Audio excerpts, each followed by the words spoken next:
on the dock in Cordova. We have been hiding out from weather for a while. We are fully decked out in our foul weather gear so we can go for a walk to the library. To upload a video. And it's like almost the 1st of June. It's like 44 degrees out and rained over an inch already today. Yes, it just keeps coming down. This storm hopefully will blow over in a few days, but it's been wet. Hey, in the meantime, we got lots of editing done. Yeah, we're getting some done. All good. All right. Some of these boats ready for the opening of the Copper River salmon on Monday. There's dozens of them here, hundreds maybe. And they all have jet drives because they're fishing in the river delta. I'm standing on the tidal grid, and this is the old harbor in Cordova, and on the left side is the new harbor. Parking lot of the Cordova Police and Fire Department, and right above it is a brand new center and library. I think it was built in 15. It's beautiful up there. Updating stuff at the library.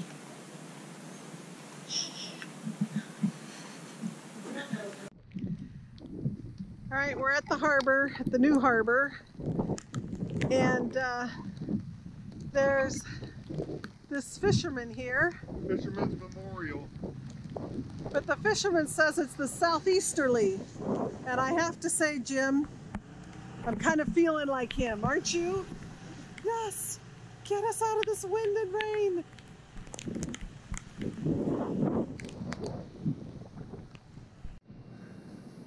Sopping wet. Getting a few things at the grocery store. Just a few things. Yeah. Well, did we bring the weather with us from Southeast Alaska? It was sunny the day we arrived in Prince William Sound. Now a significant low pressure system has moved in. It's 46 degrees. Rained a ½ an inch so far today, and it's 8:30 in the morning. I think it rained 1.5 inches yesterday. It continues to pour down rain and be windy. We're here in Cordova. I think we're going to hang out and edit. We've got a couple more days, I think, for this low pressure to move through, and hopefully some high pressure to build after it and some good weather. But regardless, I think we'll be on our way and go explore. In the meantime, just watching the commercial fish fleet here getting ready for a Copper River salmon opening on Monday. So that should be pretty interesting. It's been a beehive of activity of all these boats getting ready. Maybe 500 commercial fish boats here. It's, I think, a pretty invigorating commercial fleet. Hi. We wanted to tell you about why we're sitting here. In Cordova. So why is it, Jim? That's why.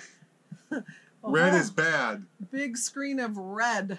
30 knots of wind. This is all of Prince William Sound right here. There we go. This is all of Prince William Sound up here. And headed back towards southeast this way, but yeah. So we're hanging out at the harbor, waiting for this to blow through. This is current time, and then here's the forecast. So there's Monday when we plan to leave. Not going to be calm, but not going to be too bad through the end of the week. Well, that's a great day. Next Friday, in theory. And we've learned those forecasts don't mean anything that are 5, 6, 7 days out. At least that's been our experience. Oh, well, for now. Anyway, back to now. Yuck.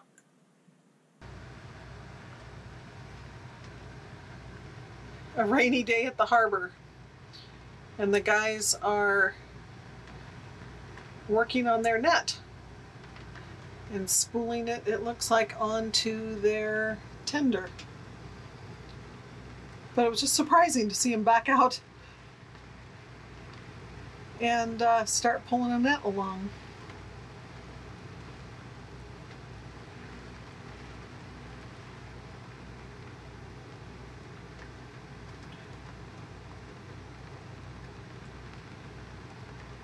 We're in Cordova, And we've shown you tidal grids a lot where boats can get up on a tidal grid, but I'd never shown you one that has a boat on it. So here are actually two boats, Storm Prince and Deer Cove. And I saw folks here pressure washing Deer Cove earlier today when the tide was out a little bit farther. It's starting to come in, and I assume these guys will float off and be back in business here shortly. But this is the view of boats from a tidal grid.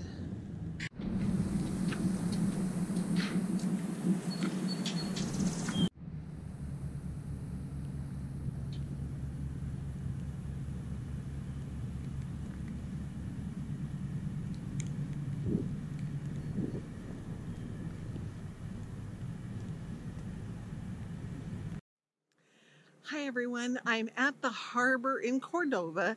It is, get this, let's see if I can do this, 10:43 p.m.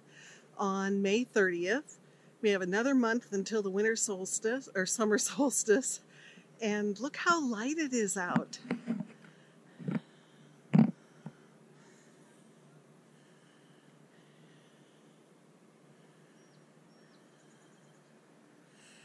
Those mountains off in the distance, we have not seen them before today. The cloud cover was so low and heavy rainfall for the last few days, but they came out and made an appearance, so that's pretty exciting.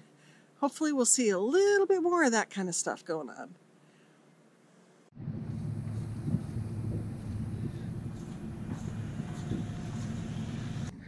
We walked out this breakwater. They have a trail at the top of the breakwater, and we were able to walk out here to the far side of the marina. It's very cool. I haven't seen this before, a trail made on top of the breakwater like this in a marina up here.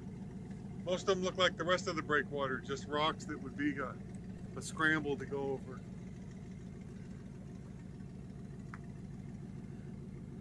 The mountains are starting to come out. We had another storm blow through earlier today, so it's finally settling out.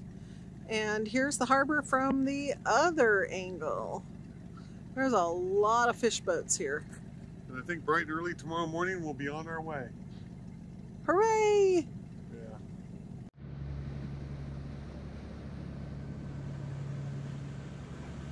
Goodbye, Cordova. We're off to other places in the Sound. We left Cordova. Finally waited for some good weather. Took a while, but we're on our way. Early this morning we have about a 7-hour run today to Landlocked Bay. We're going to try to go further north up into the Sound. Our understanding from all the locals is that actually the further north you go, the better the weather tends to be. That down here in Cordova, it still gets all the influence of the Gulf of Alaska lows that seem like a non-stop stream. So we're going to run about 7 hours up further north into the Sound today, and see if we can find a little better weather. Yes. Yeah. It's nice out this morning though. Very nice.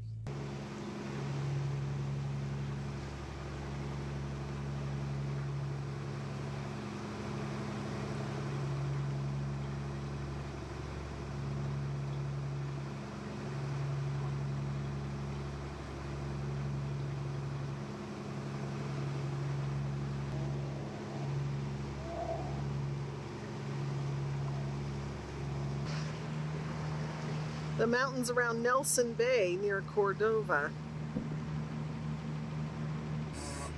We're coming out of the western channel to Cordova, the shallow spot, and making our way around the turn and heading out towards the Sound proper.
He's hanging right by the bulb.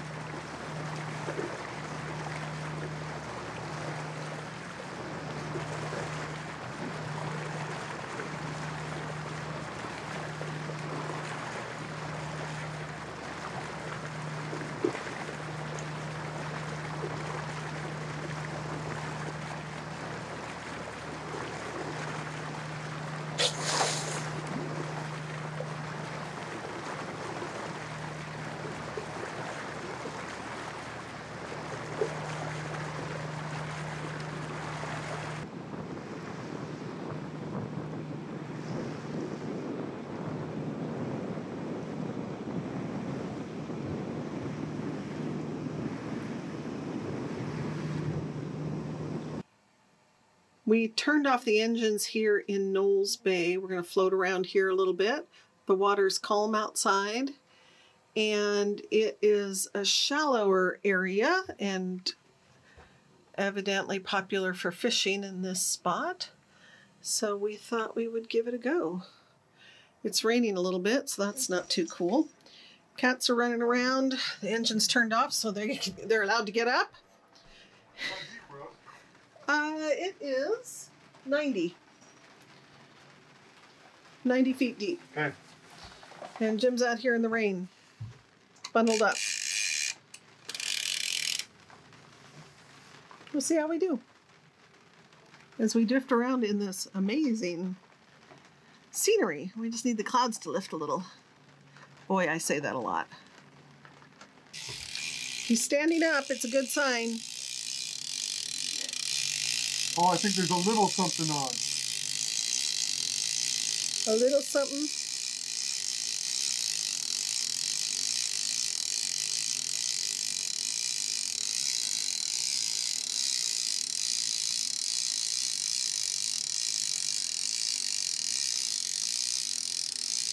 Oh, something's coming up.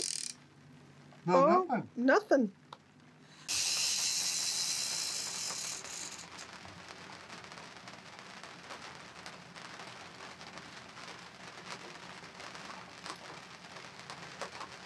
That pole's moving around. This is a good sign halibut, Rose. I think. Well, that's a fair prediction. Let's see how it turns out. I haven't got them off the bottom yet. Wow.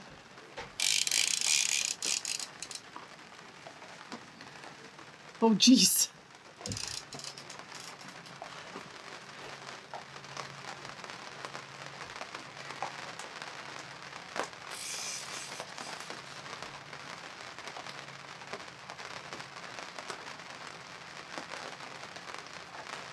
Hey, Rose. Yeah? Why don't you go ahead and get the harpoon on the starboard side. Okay. And a stop line. All right. The point is in the tackle box. Okay, I'm going to set the camera right here. Just take a moment to rig that stuff up. And we'll see what we get.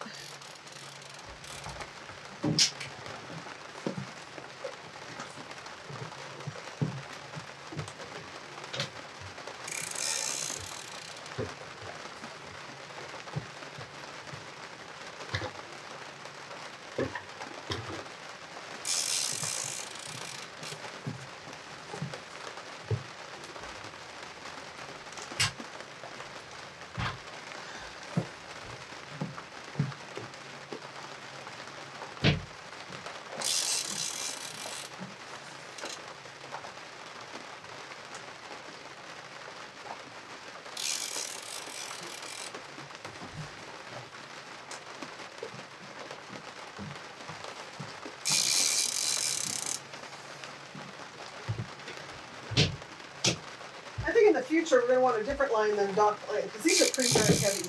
I know.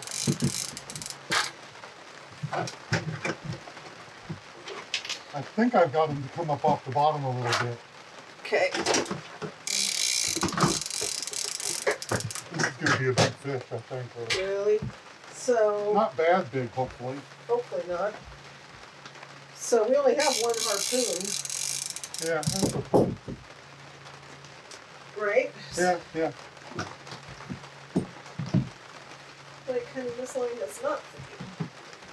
As soon as I got this right here. So, oh, I guess I didn't need to do that.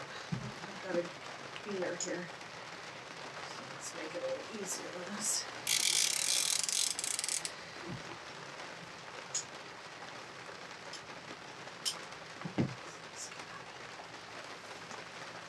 So I'll just put the beaner through the loop, right? Yeah.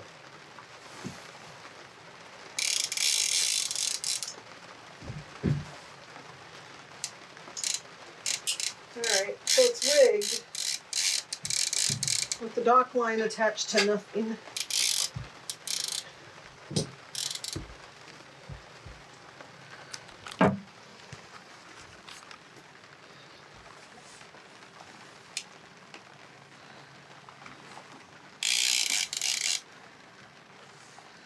This is a big fish.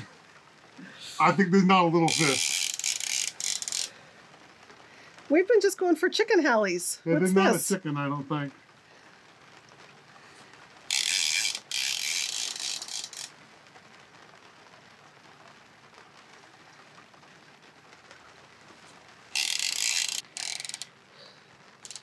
Okay, Rose. Okay, I just want to capture him, but I know you don't want to bring him up too far. There he is. There he is. Holy moly. Okay, Rose, put the camera down there.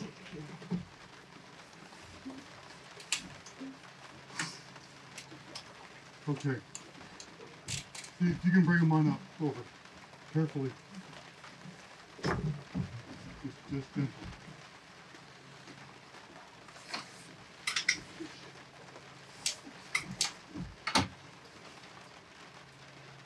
not sure if I got it all the way through. Or not.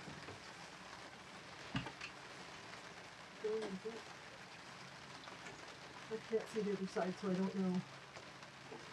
Can you see? It's not turned, but it's through. There you go. But it hasn't turned. Well, I gotta pull this off to turn it. Yeah. Right? So it's all the way through. It's all the way through. Okay, I got it. Okay, I want you to take the spear.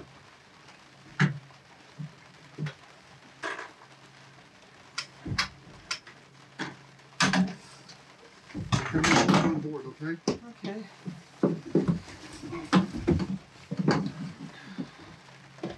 Okay, now you can get the camera.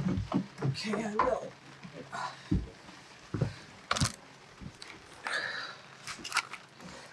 All right, we got him on board.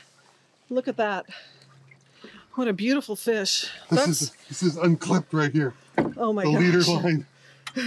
It wrapped around and unclipped. Wow. So there he is. Woohoo, big smile, babe. That's how long we fished, 10 minutes. Yeah, I think we're done. This is a big halibut. Yeah. After an arduous 10 minutes of fishing in Prince William Sound. We'll measure him and get a weight, but he's pretty hefty. Very nice halibut. All right, Jim, tell me about your fish. Woohoo! So the engine was off for a total of 30 minutes, and I think half of that was spent getting the gear ready. Put it down, got one bite, brought it up. I thought I had something little and then nothing, and put it back down, and the moment it hit, boom, he was on. So he's a pretty nice fish. We will weigh and measure him when we get to the anchorage. Right now he's stretched out on the swim platform. Too big to clean on the fish cleaning station, so we'll wait till we're anchored. But that's it. Caught the one fish, done. That will take the rest of the day to clean, process, vacuum seal, and do all that stuff. And then we'll reevaluate our halibut fishing, because you can only, I don't know, have so much halibut. And the freezer only holds so much. So we'll see. But, wow. like I said, maybe 15 minutes of fishing with the line actually on the bottom. And we just picked a random spot that looked like might be good. To the left is really deep water. Here we're like a mile from shore, but it's a big 90-foot deep flat, and with a piece of herring, frozen solid piece of herring. It can't even smell that much, can it? I don't know. Good deal. Nice halibut. Not much fishing, just catching. That should be the motto of Prince William Sound, halibut fishing. And I can't wait for salmon fishing. Salmon should be here in like 2 weeks. So that should be a lot of fun. We are cruising in Port Fidalgo, and we are going to make our way into an anchorage ahead of us here. It's called Landlocked Bay, and that mountain that you can see there is Copper Mountain, and there were some copper mines here back in the early 1900s, so I'll get more information on that. But at any rate, we're going to work our way back into that bay. This is Boulder Bay, this direction, and Tiddalek Narrows, if I said that right, and Bly Island. And on the other side of Bly Island is the Bly Island Reef, where the Exxon Valdez had its disaster.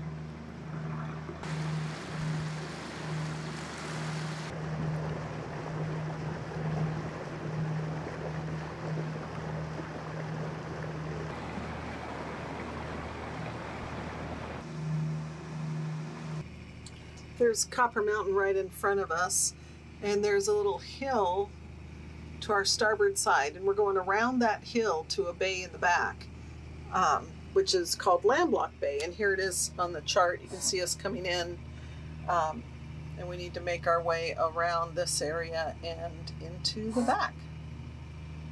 Wish us luck. We're fine. But fun to go somewhere new, like always. Absolutely. Look at all the waterfalls coming down the mountain. Let's see if I can get them to you. Well, we're driving right to them. Okay, but still. No, I just get windshield. Oh.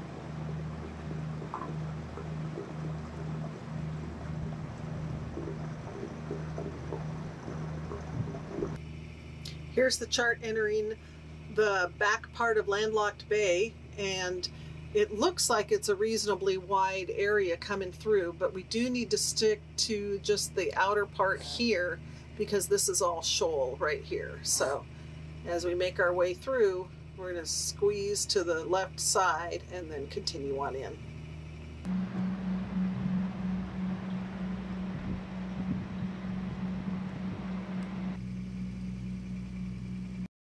In the early 1900s, many mining claims were made in Landlocked Bay. Prospectors were mining for copper, zinc, and silver. Soon, a small community developed here, which was supported by a skiff from Valdez. A post office opened in 1905. Before the mines were closed by World War I, the three-man mine shipped over 1 million pounds of copper ore. All that remains today are some pilings from the wharf at the entrance to the bay. All right, before we start cleaning, we're going to figure out how big our little halibut here is. Larger halibut you don't pick up with a scale. It doesn't work. They're too hard to handle and too heavy, frankly. So there's easily found charts, and halibut are very consistent in weight based on length. So what we do is we measure it, and then we look at a chart. So we measure him. Let me stick him here. Okay. Ew, slimy. Okay. I got the tail. And he is right at 50 inches. And we look in the book, and I think 50 inches is going to be 60 pounds, right at 60 pounds. We'll go take a look and see exactly what it is. And then time to start carving. Take care of this guy and put him to good use. Yep. Make it worth his while. Make it worth this cable here while. is part of our harpoon, and we'll show you that a little bit later. Yeah. And he's stretched out on both sides, and that's where he spent the cruise back to our anchorage. Where the cat is waiting to fall in. Get him. This is our length weight chart that's in a halibut book that we have, and it has the length of the fish and then what the weight would be. So if we go down, I think it's 50 inches or whatever per column. So 50 inches right there, slimy finger, sorry. 50 inches is 60.3 pounds. So Jim was pretty right on. Well, I think with that halibut, it's a perfect time to wrap up this video. Thank you for watching, subscribing, liking, and commenting. It's all very much appreciated by us. Until next time, wishing you no wind and flat seas.